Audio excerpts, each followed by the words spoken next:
Bonjour à tous, nous sommes Maribaï, Meryl Kakimoto et Lucille Serran, élèves de première année, et nous allons vous parler de notre projet Electricity. Nous commencerons par vous expliquer comment nous est venue l'inspiration de ce projet, puis les cas locaux qui nous ont poussés à nous intéresser aux algues. Ensuite, nous débuterons la présentation de notre projet, son fonctionnement, sa place dans l'économie circulaire, ses limites. Enfin, nous exposerons brièvement notre business plan dont les chiffres ont dû en grande partie être estimés par manque d'informations sur ce genre de pratique avant de conclure sur cette présentation.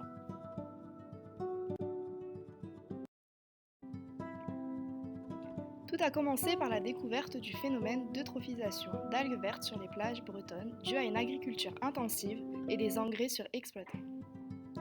Un ramassage d'algues vertes a été organisé par les collectivités pour faire face à ce problème de pollution visuelle et environnementale datant depuis de longues années.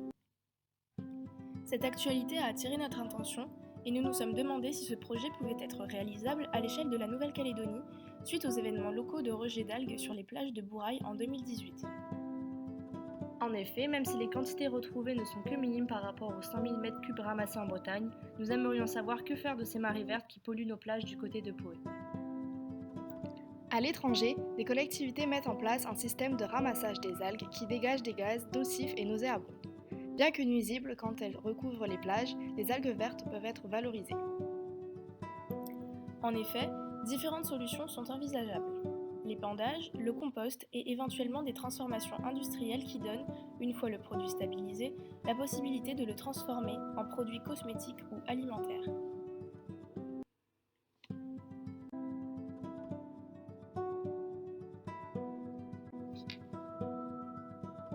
En Nouvelle-Calédonie, nous nous trouvons face à certaines inquiétudes. En effet, avec des algues dites toxiques partout sur le littoral, l'Institut français de recherche pour l'exploitation de la mer, IFREM, explique que leur prolifération peut être problématique pour l'environnement. En 2018, un coup d'éclat du comité de la zone côtière ouest devant le gouvernement de la Nouvelle-Calédonie a dénoncé les algues vertes de Bourail. Leur manifestation consistait à déverser des algues nauséabondes et un oiseau mort pour dénoncer l'inaction des pouvoirs publics dans ce domaine.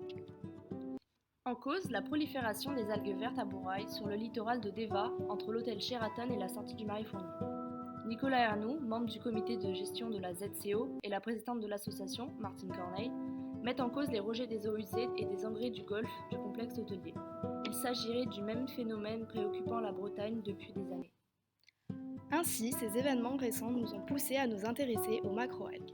Par le biais de cartes mentales, de brainstorming et de recherche, nous en sommes venus à envisager la génération d'électricité afin de débarrasser la population de cette pollution visuelle et de s'ancrer dans une économie circulaire bénéfique à tous.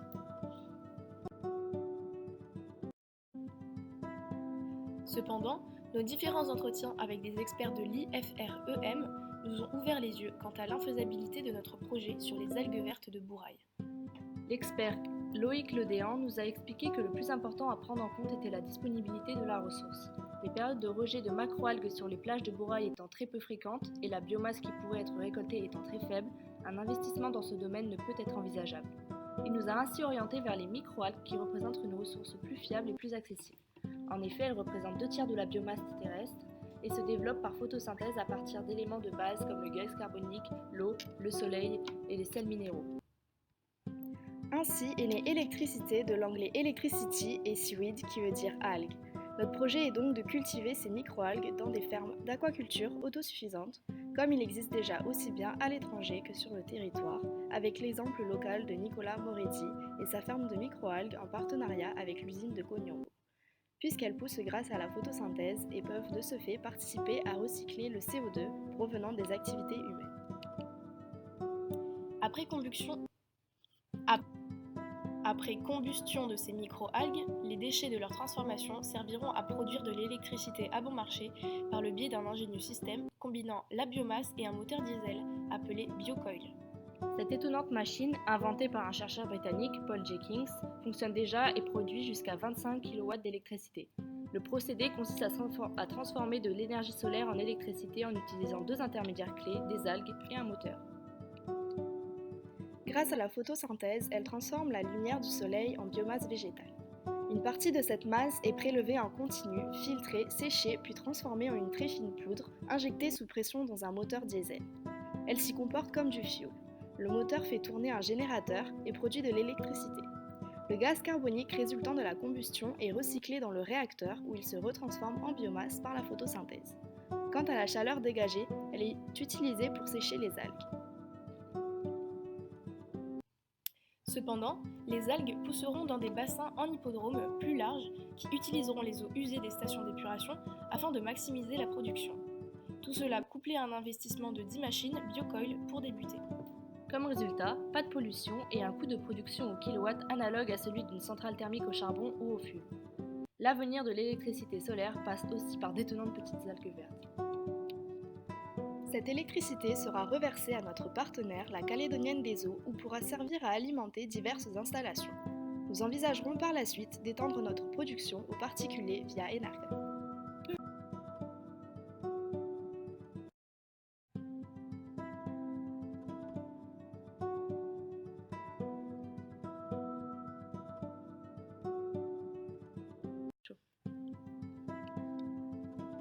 Afin de mettre à bien notre projet, nous avons usé de 2 méthodes de créativité. Après un brainstorming qui nous a permis de trouver notre idée principale, à savoir une ressource marine, l'algue, nous avons utilisé la méthode Walt Disney. Durant cette phase de rêve, nous avons envisagé toutes les possibilités d'utilisation pour les macroalgues, puis nous avons tenté de mettre en place la solution jugée la plus rentable et bénéfique. Nous nous sommes malheureusement heurtés à un mur en découvrant l'impossibilité de notre projet, notamment grâce à l'avis des experts de l'IFREM. Marie était pessimiste quant à ce changement radical de projet. Cependant, l'optimisme de Lucille face à la possibilité d'étendre ce projet à une ferme d'aquaculture et la créativité de Meryl, qui a envisagé de nombreux partenariats afin de rendre ce projet réalisable, a participé à la création d'Electricity.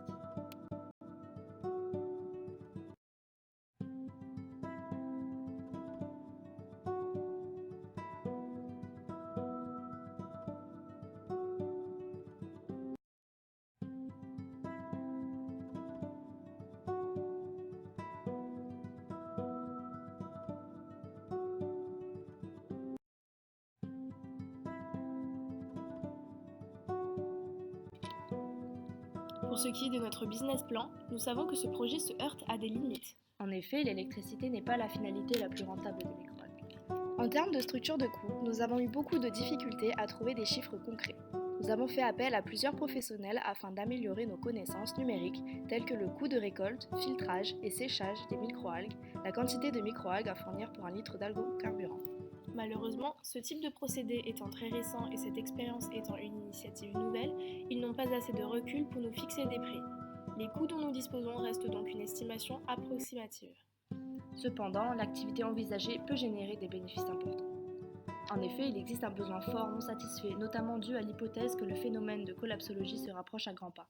Ainsi, générer de l'électricité grâce à de l'énergie solaire répond à ce besoin et est suffisamment attractif pour déclencher un acte d'achat. Ce besoin de produire de l'électricité localement et grâce à des ressources renouvelables concerne un nombre de clients potentiels important. De plus, cette activité saura générer un chiffre d'affaires conséquent dès lors qu'une prise de conscience de la population calédonienne sera effectuée.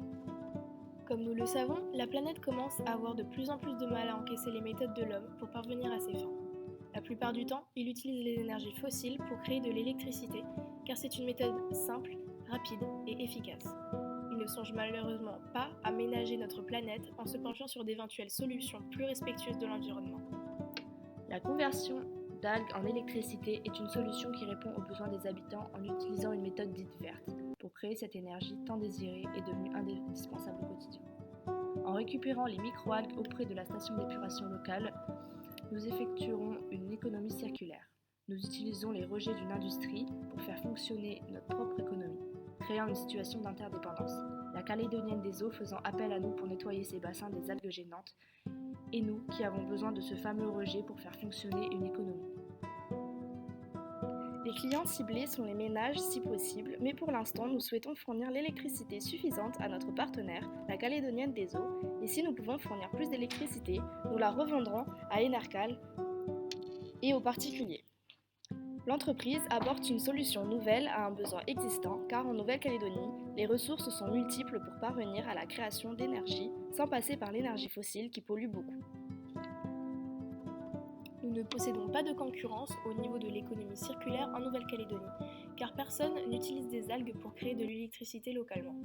Il existe en revanche une entreprise qui redistribue l'électricité en Nouvelle-Calédonie, Enercal.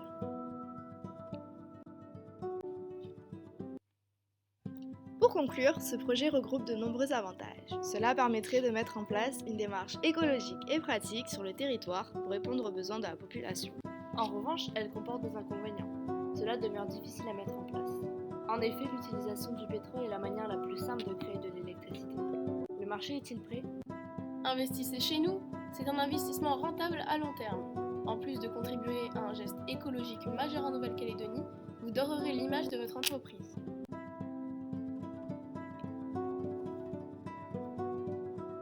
Cette présentation est à présent terminée. Nous espérons que notre projet vous a plu. Pour plus d'informations, n'hésitez pas à revenir vers nous.